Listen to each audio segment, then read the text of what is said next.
कृष्णाय वयम् नमः। हम लोग प्रत्येक वर्ष दिवाली से अगले दिन अन्नकूट का उत्सव मनाते हैं। इसे गोवर्धन पूजा भी कहते हैं। गोवर्धन पूजा का आरंभ श्रीमद् भागवत के प्रसंग से हुआ। प्रसंग इस प्रकार है कि नंद बाबा और सब बड़े बड़े गोपगण प्रत्येक वर्ष दिवाली के अगले दिन देवराज इंद्र की पूजा किया करते थे। ये परंपरा पूर्वकालीन जनों से चली आ रही थी। उनका भाव था कि हम इंद्र की पूजा करेंगे, इंद्रदेव प्रसन्न होंगे, प्रसन्न होकर वे समय पर वर्षा करेंगे, वर्षा से हमारी कृषि होगी, खेती होगी, खेती हमारी आजीविका का साधन है। इस प्रकार जब एक दिन भगवान कृष्ण नंद बाबा आदि गोपों को इस प्रकार की पूजा का विधान करते देखा तो मन में सब जानते थे, पर भोले बनकर विनम्रता से, बहुत नम्रता के साथ अपने बड़े गुरुओं से नंद बाबा से प्रश्न करने लगे, पिताजी आप आज क्या करने जा रहे हैं?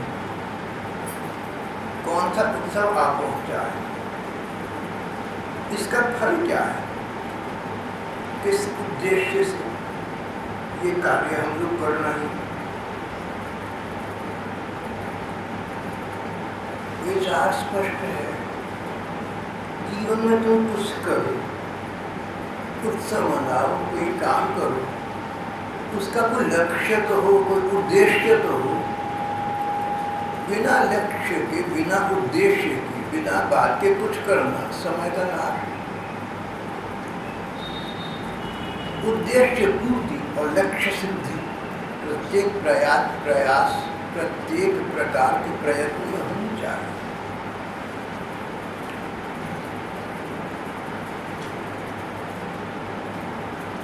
भगवान कृष्ण ने बाबा नंद से कहा कि संसारी मनुष्य समझे बेसमझे अनेकों प्रकार के कर्मों का अनुष्ठान करता है। संसार में, हमारे देश में जहाँ देखो लोग किसी न किसी धार्मिक अनुष्ठान या आयोजन में लगे रहते हैं। अगर अनुष्ठान आयोजन का लक्ष्य अच्छा हो और उस मार्ग करें तो बहुत अच्छी बात है। बस पता तो होना चाहिए कि क्या लक्ष्य है, क्या उद्देश्य, क्यों करना चाहिए।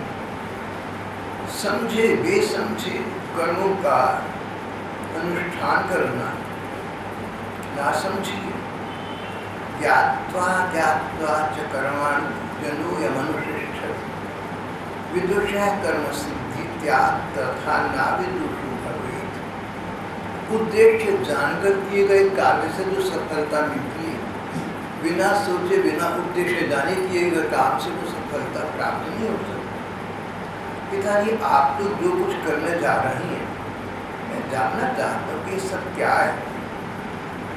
नंद बाबा ने कहा बेटा, हमारे पूर्व काल से प्रथा चली आ रही है, इंद्र की पूजा, वर्षा होगी, हमारी खेती बाड़ी चलेगी, हमारी आजीविका चलेगी।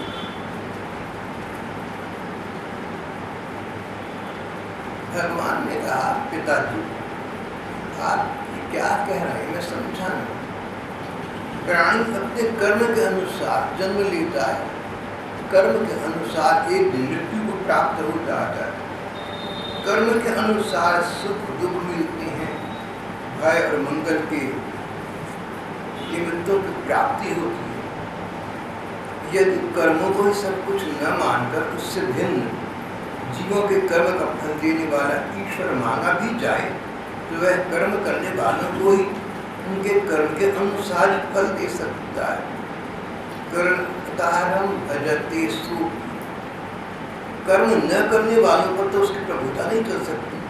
पिताजी, जब सभी प्राणी अपने अपने कर्मों का ही फल भोग रहे हैं, तब हमें इंद्र की क्या आवश्यकता है?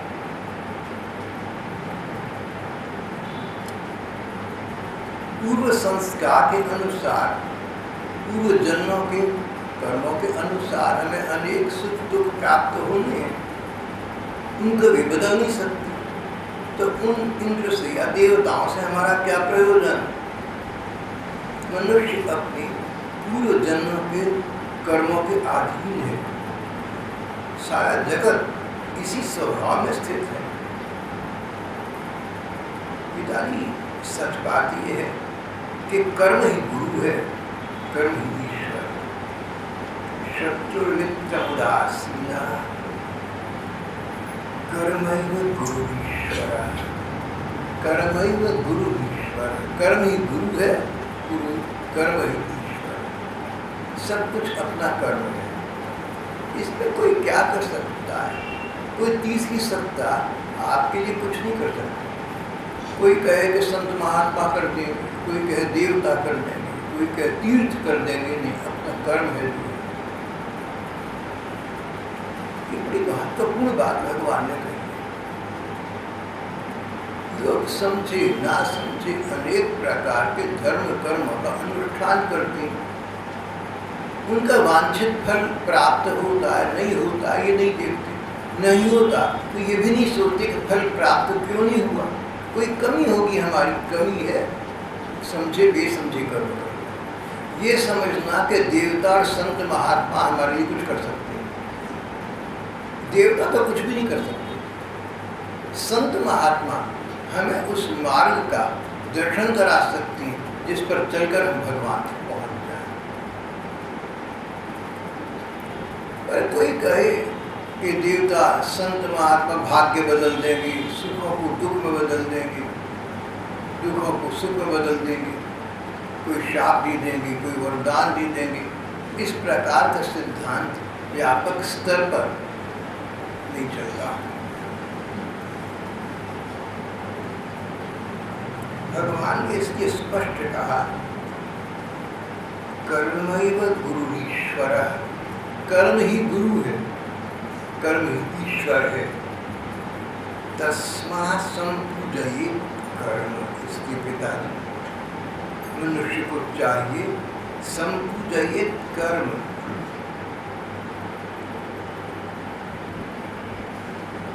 जिसके द्वारा सुगमता से आजीविका चलती है, वह उसका इष्ट देव होता है। उसी का पूजा, उसी की उपासना करें।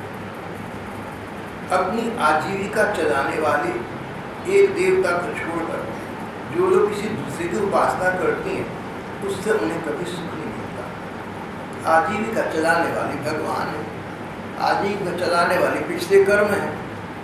ये भाव आजीविका, हम अपनी जीविका के लिए न जाने क्या क्या करते हैं। जीवन यापन करने के लिए, जीविका के लिए, आजीविका के लिए, उसका फल पूर्व जन्मों के, पूर्व कर्मों के अनुसार होगा।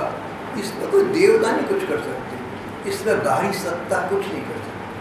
जो हमने किया, it calls back on us, it returns to us, हमारे पास वापस आ गया। मुझे सिद्धांत श्रीमद् भागवत का बहुत सुरुचिकर लगता है, बहुत ठीक लगता है। जो है अपना कर्म है, जो है अपना भाव है, जो करना है स्वयं करना है।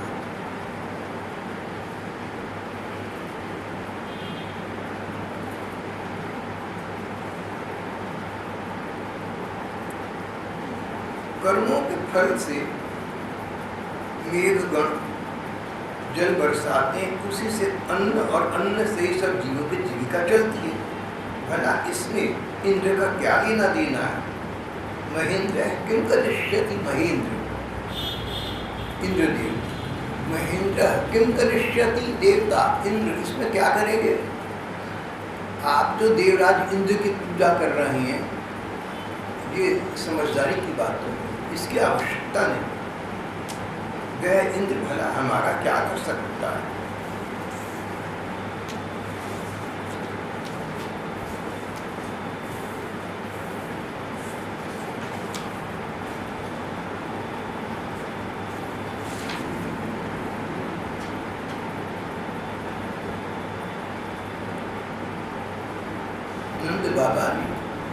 वही अपना स्टीरियोटाइप, अपना परंपरागत उत्तर या बेटा इंद्र वर्षा करते हैं। वर्षा से खेती होती है, खेती से हमें अन्न प्राप्त होता है। इसलिए इंद्र की प्रसन्नता के लिए ये आयोजन करना उचित ही है। भगवान ने फिर कहा पिताजी कर्म ही सब कुछ है, हम लोगों को किसी देवता से क्या लेना देना है। मेरे विचार से तो हम लोग गिरिराज गोवर्धन का यजन करें। गिरि का मतलब पर्वत, गिरिराज पर्वतराज, गोवर्धन जहाँ गायों की वृद्धि होती है, ऐसा स्थान है जहाँ पर गायों को घास मिलती है, पानी पीने को मिलता है, सब प्रकार की चारे आदि की सुविधा मिलती है, सुविधा वर्धित होती है, वर्धमान होती है, बढ़ती रहती है। इसको गोवर्धन कहा गया। जब हम लोग गोवर्धन से अपनी आजीविका प्राप्त करते हैं, अपनी गौओं की रक्षा की सब सामग्री प्राप्त करते हैं, तो हम लोग अपने गिरिराज का, अपने गिरिराज गोवर्धन का यजन करें। इंद्र यज्ञ के लिए जो सामग्रियाँ एकत्रित की गई उन्हीं से हम अपने इस यज्ञ का अनुष्ठान करें। अनेकों प्रकार के पकवान बने, खीर, हलवा, पूड़ा, पूरी आदि से लेकर मूंग की दाल तक। ये भगवान ने मूंग की दाल तक जो कहा, ये भगवान ने व्रत का सारा दूध इकट्ठा कर दिया। वेदवादी ब्राह्मणों के द्वारा भली भांति हवन करें, उन्हें अनेक प्रकार के अन्न, द्रव्य और दक्षिणा दें। और भी चांडाल, बधिर और कुत्तों तक को हम यथायोग्य वस्तुएं दें। गायों को चारा डालें और गोवर्धन का भोग लगाएं। ये व्यावहारिक बात है, जो भौतिक है, जो सामने है वो करें। हम ऐसा न सोचें कि हमारे इस पूजा पाठ में नीच लोगों का, नीच जातियों का आना नहीं होना चाहिए। भगवान के राज्य में कौन नीचा और कौन ऊंचा? हम पतित, जो लोग समाज में गए बीते हैं, चरित्रहीन है, दुराचारी है, जिनको हम ये दृष्टि से देखते हैं, उन लोगों को भी इसमें बुलाएं। भैया तुम्हारा विभाग है, तुम्हारे भाई नहीं। हम चांडालों को बुलाएं, शूद्र में जो नीची जाति है उसको चांडाल कहें। चांडालों को बुलाएं, पतित जनों को बुलाएं। पिताजी ये तो मनुष्य हैं, हम पशुओं को भी बुलाएं, कुत्तों को भी हम सामग्री दें, गायों को चारा डालें, गिरिराज गोवर्धन का भोग लगाएं। उसके बाद खूब प्रसाद खा पी कर, सुंदर सुंदर वस्त्र पहनकर, गहनों से सजा लिया जाए। चंदन लगाकर गौ और गिरिराज गोवर्धन की परिक्रमा की जाए। मेरी तो ऐसी सम्मति है। यदि आप लोगों को रुचे तो ऐसा कीजिए। नंद बाबा आदि गोपों ने भगवान की बात सुनकर लगा कि बात तो ठीक कह रहे हैं, बात मान। उन्होंने जैसा यज्ञ भगवान को जिस प्रकार पूजा करने के लिए भगवान ने कहा था वैसा ही किया। और अंत में गिरिराज गोवर्धन की परिक्रमा की। गोपियाँ भली भांति श्रृंगार करके और बैलों से जुटी गाड़ियों पर सवार होकर भगवान कृष्ण की लीलाओं का गान करती हुई गिरिराज गोवर्धन की परिक्रमा करने लगे। भगवान कृष्ण गोपों को विश्वास दिलाने के लिए उस पर्वत के ऊपर एक दूसरा विशाल शरीर धारण करके प्रकट हो गए। ब्रजवासियों ने कहा कि जो गिरिराज गोवर्धन की पूजा कर रहे हैं वे मूर्त होकर, साकार होकर प्रकट हो गए। मैं गिरिराज हूँ, इस प्रकार कहकर भोग की सामग्रियाँ आडूने लगी। भगवान ने अपने उस स्वरूप को दूसरे ब्रजवासियों के साथ स्वयं प्रणाम किया। बोले देखो कैसा आश्चर्य है, गिरिराज ने साक्षात प्रकट होकर हम पर कृपा की। हमारी संस्कृति में जितने जड़ पदार्थ कहलाते हैं उन सबका कोई ना कोई अधिष्ठाता देवता होता है।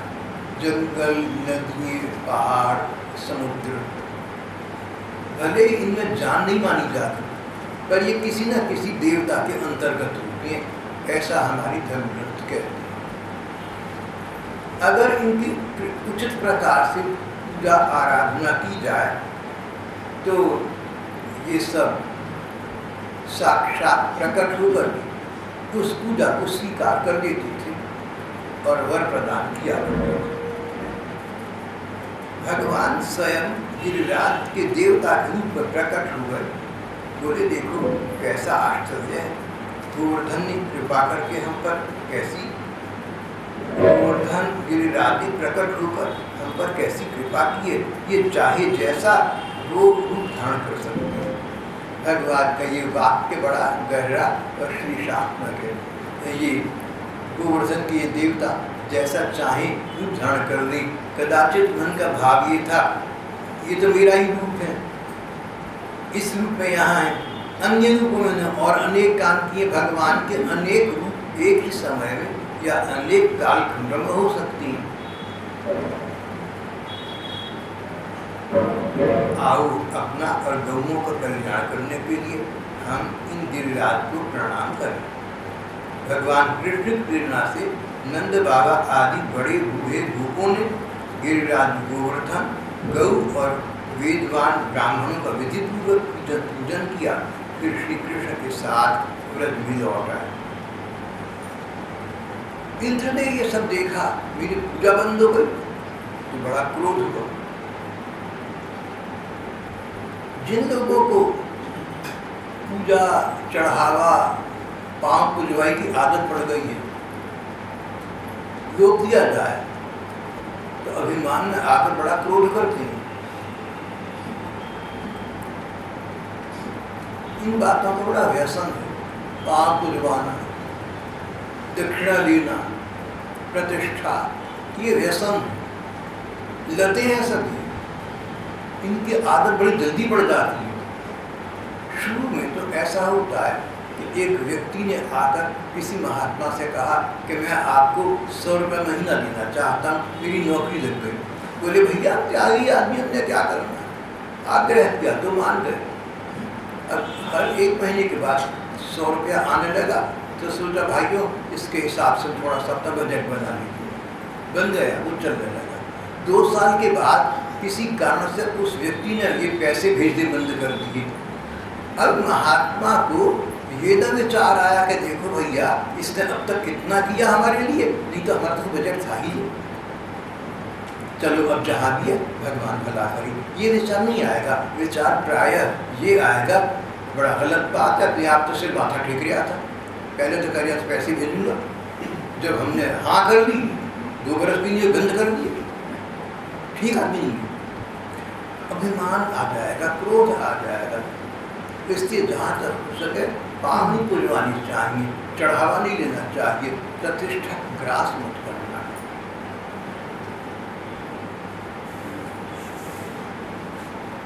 अब क्रोध आया, जो हमारी शक्ति है, जितनी सामर्थ्य है उसके अनुसार हम दूसरे से बदला लेने की कामना रखते हैं, उसका मजा चखाना चाहते हैं। इंद्र ने मेघों को आज्ञा दी कि व्रत पर घोर वर्षा करो, उनके पशु मर जाएं और वो लोग ठिठुर सर्दी में काम पर समाप्त हो जाए, भयंकर वर्षा हो।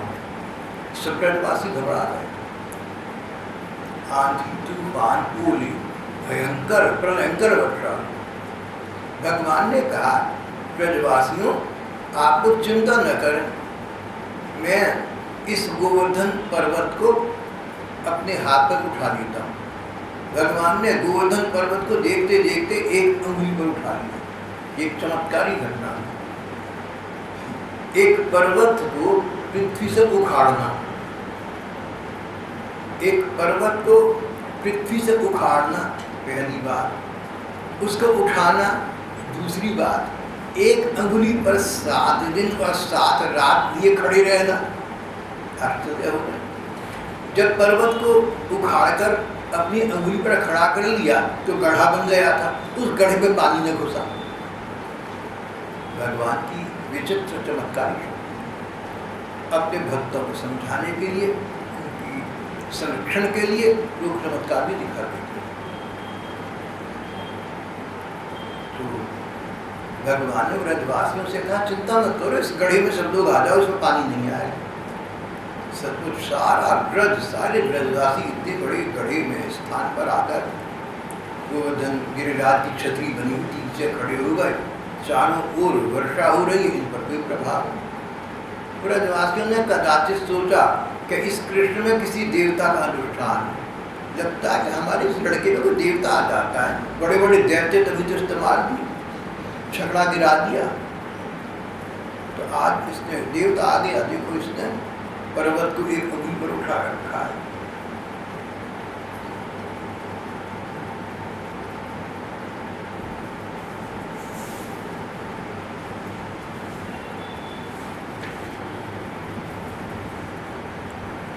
सात दिन सात रात देवराज इंद्र की प्रतिशोध की ज्वाला चलती रही है, क्रोध की लीला होती रही।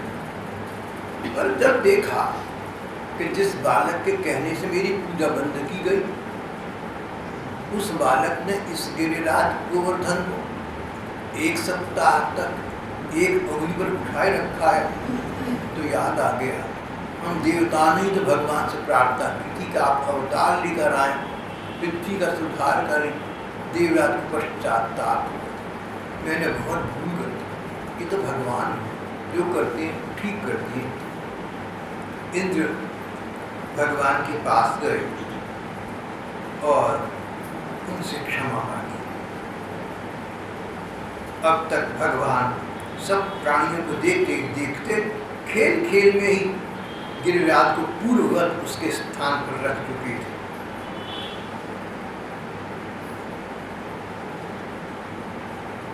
इसके बाद भगवान कृष्ण ने व्रज की यात्रा की, अपने घरों पर वापस आ गए। वही साप बलराम जी, आसपास प्रेमी ग्वाल बाल, आगे गैया, सब लोग भगवान की इस गोवर्धन लीला का गुणगान करते चले जा रहे थे।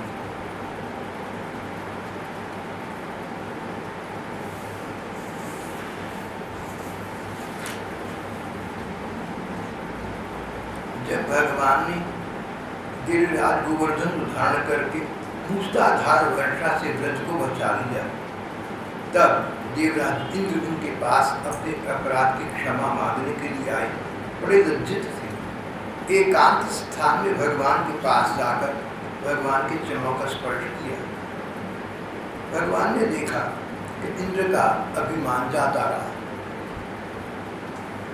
भगवान ने देखा कि देवराज का गर्व शांत हो गया, गर्व गलित हो गया।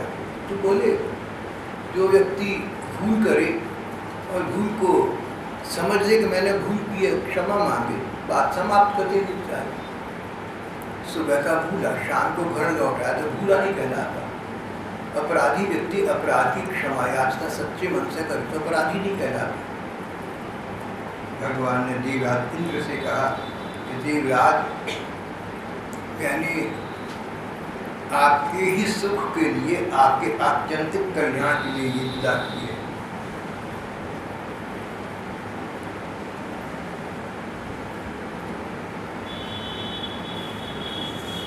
अब आप निश्चित होकर अपने धाम को वापस जाएं। अमरावती चले जाओ। स्वर्ग की राजधानी का नाम अमरावती है। जैसे भारत की राजधानी का नाम क्या है? भारत की राजधानी का क्या नाम है? बताइए। दिल्ली? नहीं, नई दिल्ली। बिल्कुल अलग अलग है दोनों की नगर पालिका अलग अलग है।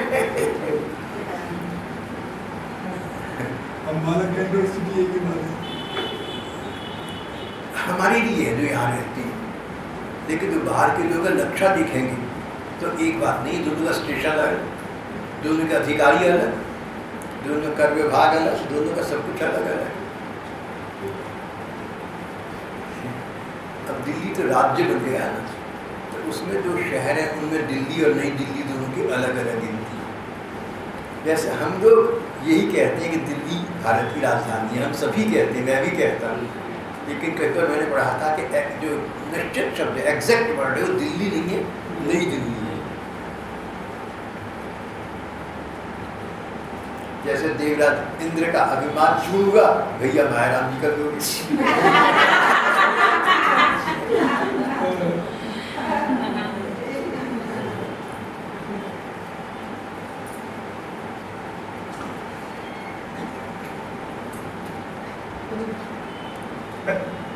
देवराज इंद्र ने एकांत में भगवान को ले जाकर राम से क्षमा मांगी। भगवान के मन में कोई क्रोध विरोध तो था नहीं। बोले आप अमरावती को सुखपूर्वक वापिस लाइए, आपका कल्याण होगा, बात समाप्त हो गई। पर व्याख्या करने वाले विद्वान कहते हैं कि जो व्यक्ति एकांत में तुमसे कोई बात करता है, उस बात को तुम प्रामाणिक नहीं मान सकते।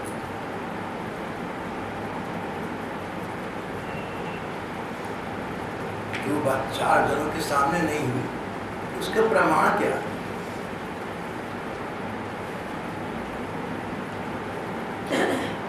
देवराज ने क्षमा याचना एकांत में की।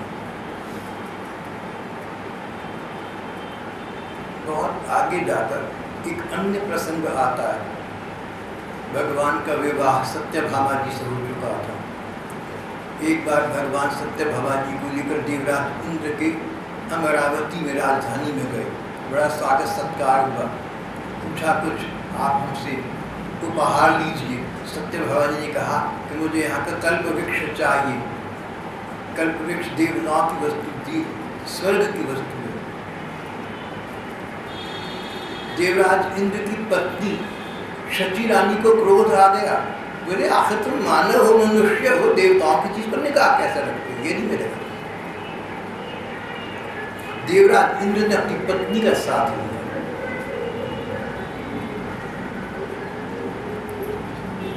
ये बात तो भूल गई ना कि पहले ही कृष्ण से क्षमा मांग चुका हूं। एक आनंद मांगी थी, कोई प्रमाण भी नहीं। कोई व्यक्ति तुमसे एकांत में वायदे करे तो 50% सच मानना। हो सकता है सच हो सकता है सच न हो। कहीं कोई ऐसी बात तो हो सकती है जो एकांतिक ही उचित है। कहीं कहीं जीवन में इस प्रकार की बातें हो सकती है जो एकांतिक जीवन में ही जचती हैं, उसके अतिरिक्त अकेले में ही कहीं करी जा सकती है, सबके सामने नहीं। पर ऐसी बातें तो बहुत कम होती हैं। लेकिन किसी व्यक्ति से अपने किए गए उस अपराध की क्षमा मांगना, जो अपराध सैकड़ों लाखों लोगों के सामने हुआ है, ये तो सार्वजनिक है, ये सारी पब्लिक के सामने है। इसमें एकांत की क्या आवश्यकता है?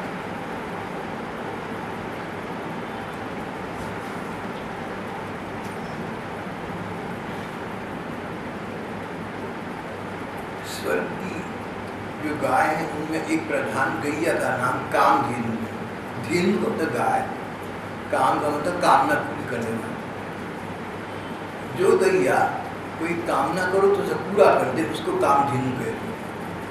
कामधेनु अब भगवान के पास आए। कामधेनु ने कहा भगवान, इंद्र स्वर्ग के राजा हैं, हुआ करें, हमारे राजा तो आप ही। स्वर्ग की थी ना कामधेनु, तो इस दृष्टि से इंद्र देवता उसके राजा थे। लेकिन कामधेनु ने कहा स्वर्ग के राजा इंद्र हैं, सो ठीक है, पर हमारे गैयों के राजा तो आप हैं। हमारे परम पूज्य आराध्य देव आप ही हैं। भगवान आप ही हमारे इंद्र बन जाइए, हमारे स्वामी बन जाइए। हम गौए ब्रह्मा जी की आज्ञा से आपको अपना इंद्र मानकर, आपको अपना राजा मानकर आपका अभिषेक कर जाएंगे। पूर्व काल में अभिषेक स्नान कराना की एक परंपरा थी। एक विशेष प्रकार के जल से आराधना कराना। कामधेनु गौ ने अपने दूध से भगवान कृष्ण का अभिषेक किया। तब सबने उन्हें गोविंद कहकर पुकारा, जो गायों की रक्षा करें, गोविंद। तब से भगवान का नाम गोविंद पड़ गया। गोपाल नाम तो पहले पड़ गया था, जब छोटे छोटे बछड़ों को चराने लगे थे। जब वत्सों को और गऊओं को चराने का काम आरंभ किया, गऊओं का पालन आरंभ कर दिया, गोचारण आरंभ कर दिया, गोपाल नाम तो हो चुका था। गोपाल बड़ा भाई है, गोविंद छोटा भाई। पहले गोविंद नाम आया, पहले गोपाल नाम आया, बाद में गोविंद नाम आया। नाम भी छोटे बड़े होते हैं।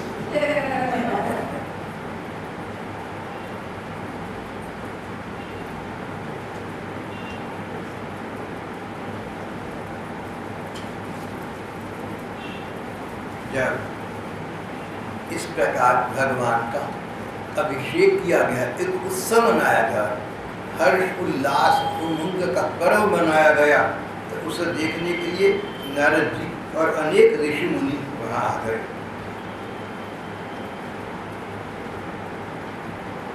अनेक देवता आए, भगवान की स्तुति करने लगे। उनके ऊपर नंदन वन के दिव्य पुष्पों की वर्षा। नंदन वन स्वर्ग में एक बगीची है जिसका नाम नंदन वन है, जैसे मुगल गार्डन्स, राष्ट्रपति भवन। नंदन वन के दिव्य पुष्पों की वर्षा करने लगे। तीनों लोगों में परमानंद की बाढ़ आ गई, नदियों में रसों की बाढ़ आ गई, वृक्षों से मधुधारा बहने लगी। बिना जोते हुए पृथ्वी में अनेकों प्रकार की औषधियां और अन्न उत्पन्न हो गए।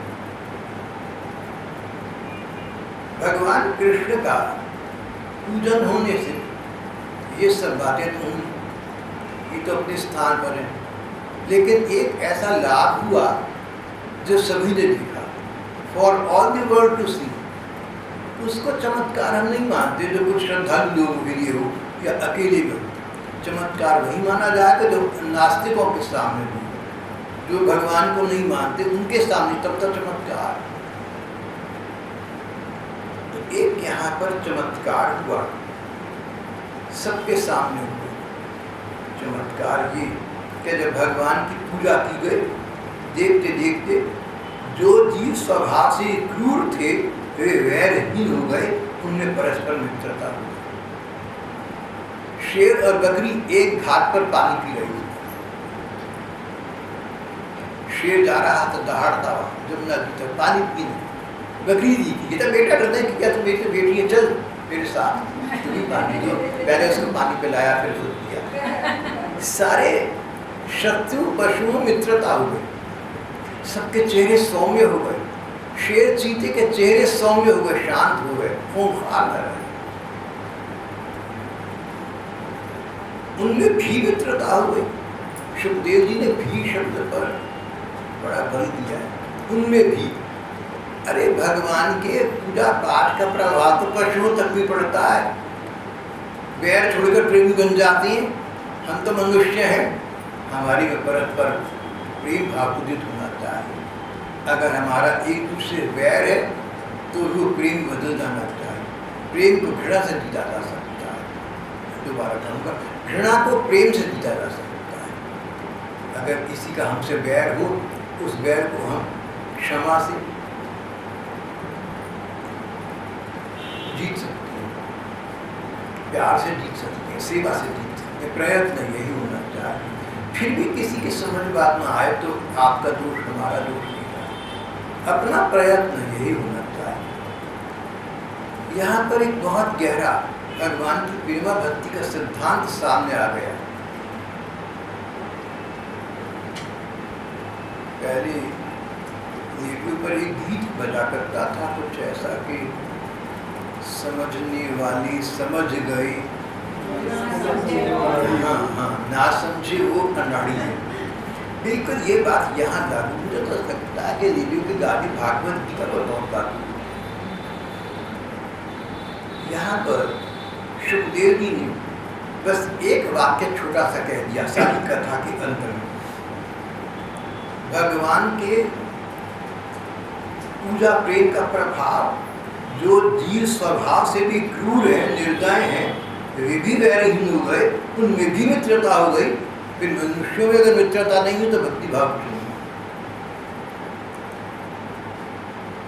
अगर मनुष्य अपने को भगवान के भक्ति मार्ग का पथिक मानता है, भगवान का मानता है, पूजा पाठ करता है, कीर्तन संकीर्तन करता है, तो ऐसे व्यक्ति की बैरी और बुरे के साथ भी मित्रता हो जाएगी।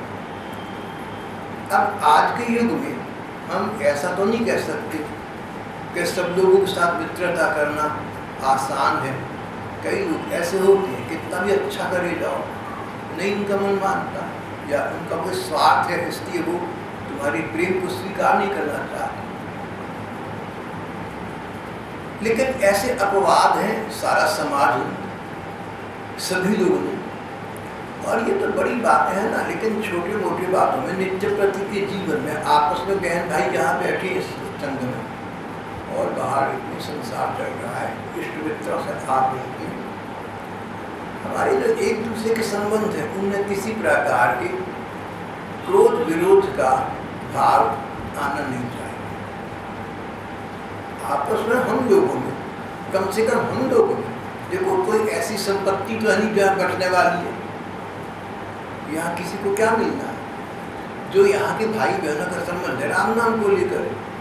अगर किसी व्यक्ति का, किसी सत्संगी भाई या बहन का किसी दूसरे के साथ कोई अपराध बन जाए, किसी जानकर या अनजाने में अपराध, वैसा तुम मत करना और ना उसका बदला लेने की सोचना, नहीं तो तुम प्रेमा भक्ति के प्रतीक नहीं।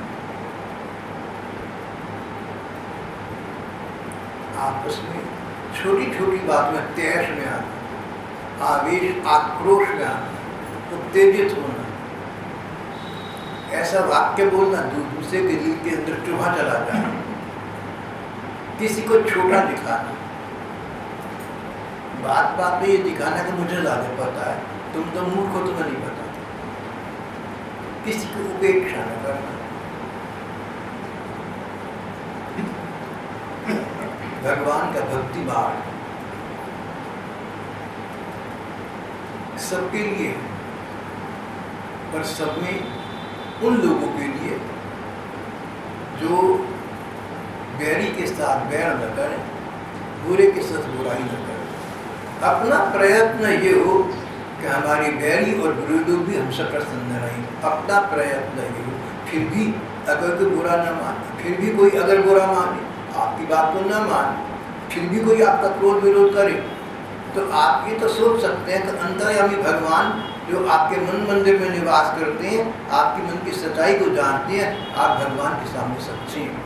भगवान के सामने सच्चा होना ही जीवन का चरम लक्ष्य और सफलता है। उसी की प्राप्ति के लिए सब प्रकार के सत्संग और आयोजन।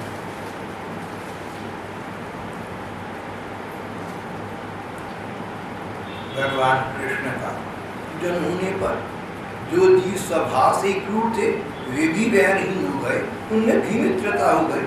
भाव ये कि तुम तो मनुष्य हो, तुम तो समझदार व्यक्ति हो, तुम तो भगवान की पूजा आराधना करते हो, तुम तो सत्संग करते हो, तुम तो भगवान का ध्यान करते हो, तुम तो माला जप करते हो, कम से कम तुम्हारे में किसी प्रति वैर विरोध की भावना न हो। किसी व्यक्ति में आपके प्रति वैर विरोध की भावना हो और आप उसका शमन न कर सके, ये तो हो सकता है, लेकिन आपके मन में तो न हो। आपके मन में दूसरे के प्रति सद्भाव, हितैषिता, भगवान इसको सद्बुद्धि प्रदान करें, भगवान इसका कल्याण करें। अपने मन में दूसरों के प्रति हमारी ये भावना, अगर हम भगवत पथ के पथिक हैं तो होनी ही चाहिए, नहीं तो भगवत पथ एक प्रदर्शन मात्र बनकर रह जाता है। सबके साथ प्यार से रहना, क्योंकि जिनके साथ हम प्यार से रहते हैं सब भगवान के हैं। इनके साथ किया गया प्यार भगवान तक पहुँचेगा और बदले में भगवान का प्यार हमें मिलेगा। भगवत प्रेम प्राप्ति, भगवत प्रेम का के लिए प्रयत्न करना, ये हमारे जीवन की चरम सफलता है। इस प्रकार का संदेश देता हुआ आज का ये पाठ प्रसंग समाप्त हो जाता है।